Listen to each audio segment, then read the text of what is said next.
okay, is equal to 600 pounds. And they highlight the 600 pound is what? Single shear. Okay, I'll come back to that later. And then also what we are given is the spacing, right? The spacing between fastener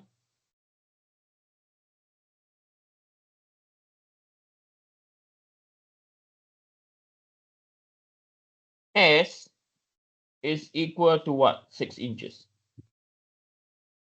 Okay. Now let's recall what we mean by single shear, double shear. Okay. So single shear, okay,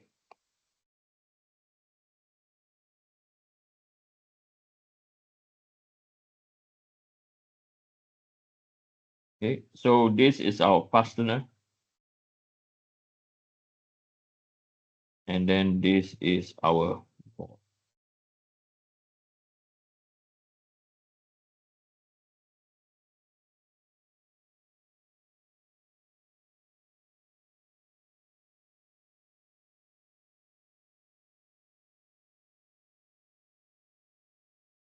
Okay. So member number 1, member number 2. Okay, so we have member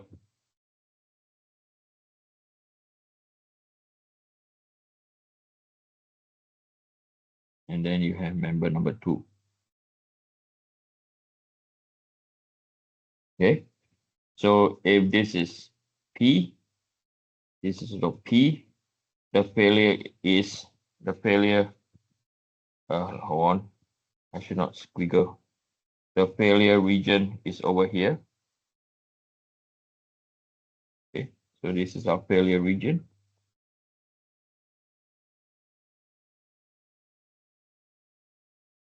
So single shear, okay, is so you have shear stress is equal to P over A. Okay, this is single shear configuration. Now, if we have double shear, okay, if we have double shear, what does it mean? Okay, so double shear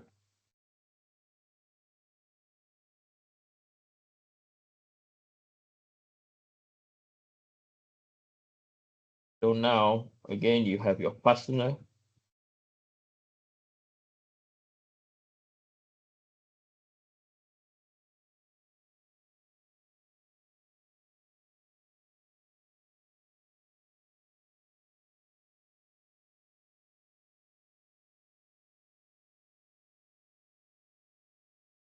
Okay, so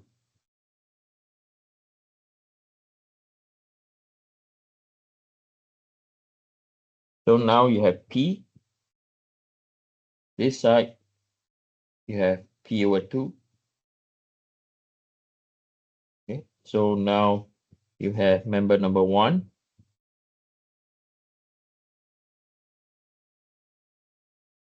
member number 2, then you have member number 3.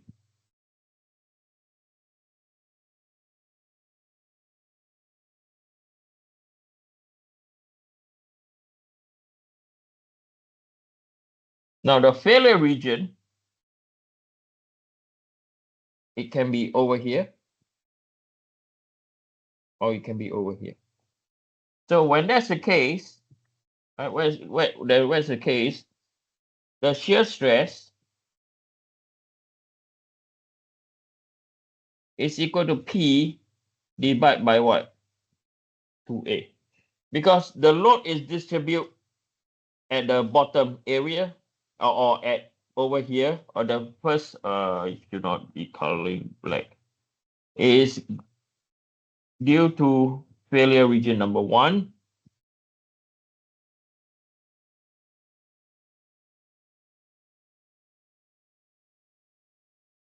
and then you have failure region number 2. Okay, failure region number 1, failure region number 2.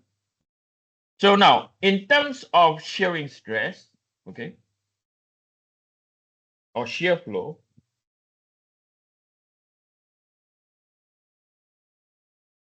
okay, for single shear,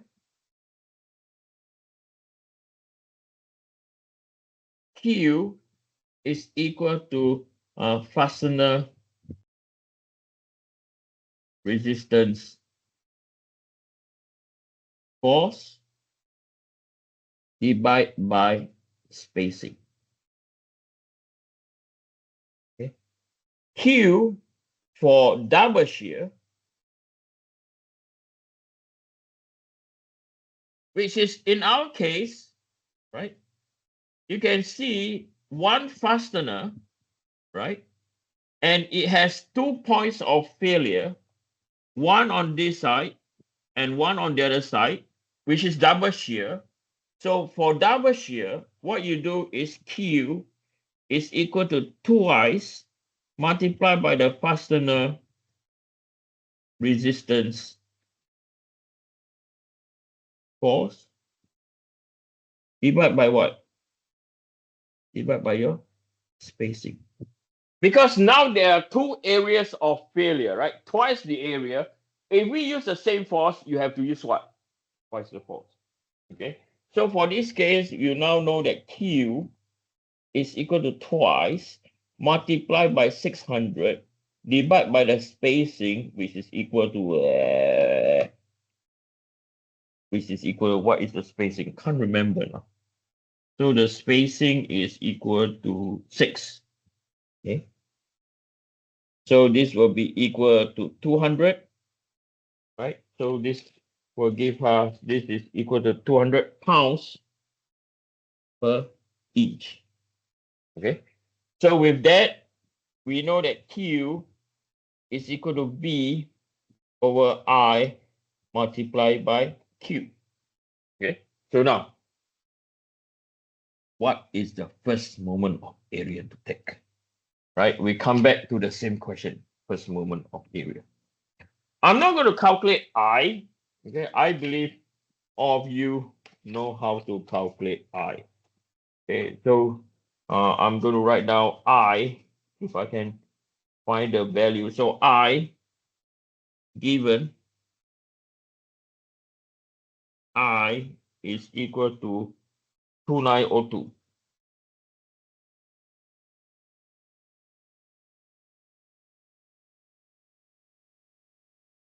Okay, inches to power 4. So now the question is, what is the Q to use? Okay, so now this is our geometric centroid. Right? The first moment of area is this whole area over here. Why this whole area over here? Rule number 1. The member must distribute the entire shear flow in the member first before transmission. Okay, that's where you apply rule number 1. Okay, so now you know the first moment of area to consider. So Q about the z-axis is equal to width, depth, y bar. The width is 6. The depth is 4. The y bar is 10 plus 2, which is 12, minus by 10, 10 plus 2, which is 12, minus by, no, the y bar is 12. Okay, 10 plus 2 is 12. Okay, so this will be equal to 6 times 4. Okay. 6 times, no. What am I talking about? It's 5 down here. So it's 5 plus 2. Okay, so it's 5 plus 2 times 4 times 6 is equal to 168. Okay, 168 inches cubed. Okay, so we know that Q is equal to VQ over I, and this is equal to 200. V is what we're going to find out. I is 2902 and 168. Okay, so V is equal to 200 multiplied by 2902 divided by 168. So 200 2902 divided by 168 is equal to 34 is equal to 200 2902 divided by 168 is equal to 3.454 or 3.455 times 10 to the power 3 Newton. Now this is V and it is not P, right? This is V, okay? So now go back to our, go back to our member now. You know that this is P, right? And then if we look at our cross-sectional view, this is our point A.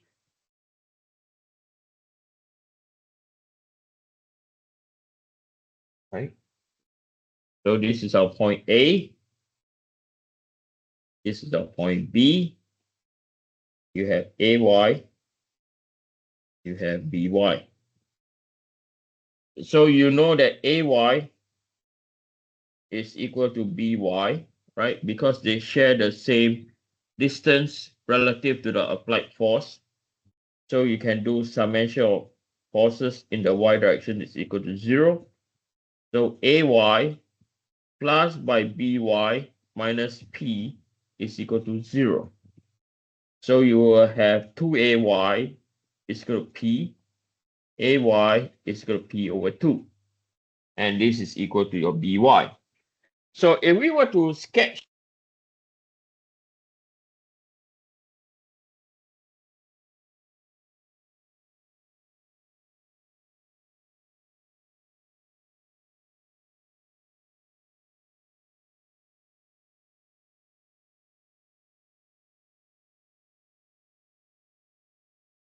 something happened to me. Can you hear me now? Did I just disappear? Okay. Can you see my screen again? I hope you can see. Okay, good. Yeah, I just disappeared and yeah, something happened. Okay, you all can hear me, right? Yep, you all can hear me. Good. Okay. So from here, AY is going to BY. So when we draw our shear force diagram, we have B, we have our X, we have our point A, we have our point B. So this will go up this way, come down this way over here. So this is equal to P over 2. So we found that our V, which is equal to P over 2, right? So V is equal to 3.455 times 10 to the power 3, which is equal to P over 2. So our P is equal to 3.455 power 3 times 2, which is equal to 6910 pound force. And this is due to the failure of the fastener. Okay. So if the fastener is going to fail, when P reaches 6,910 pound force, right? That's where failure will occur. Okay, I repeat again, that's where failure will occur. So the next thing that we are going to do now, okay, we are going to look at failure